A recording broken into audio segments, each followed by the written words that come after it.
Well, families in Amherst Exempted Village Schools are bracing for cuts following the November election and the fallout from that after a failed levy request and some other funding challenges, too. The district says it has to figure out how to trim almost $5 million from next year's budget. And News 5 reporter Catherine Ross on this story for us today there in Amherst, and she explains the tough decisions that are on the table and also why the state is putting the district on notice.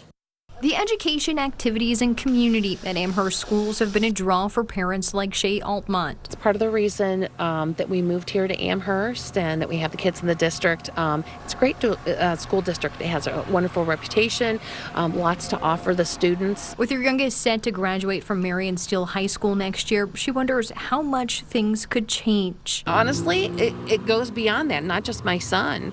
I worry about the other kids that are coming up. The concerns come as the district faces a litany of financial challenges. Voters rejected an income tax levy that would have generated $10 million. At the same time, leaders here say state funding cuts and county property tax breaks erased any gains made from reappraisals. We haven't asked for new operating revenue for the last 13 years, and our state funding has not increased over the last 15. So, we're in a position where we have to come to the community for more revenue. Superintendent Mike Molnar tells us the latest financial forecast shows a more than $8.5 million deficit by 2028. It's dire enough for the state to consider the district in precautionary financial status.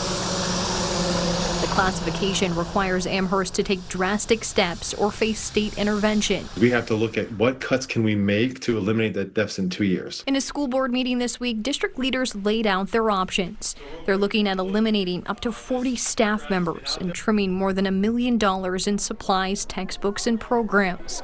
Molnar says they're making strategic cuts to minimize the impact on students. Our vision is being a community of excellence, and that's what we'll continue to do. It'll be harder, it'll be tighter. There will be some losses that everyone will have to deal with. He tells us the district will likely bring another proposal to voters in the spring. But until the budget is balanced, families say they're bracing for challenges ahead. Even when my kids are out of school, that doesn't mean that I stop caring about the other students that are here.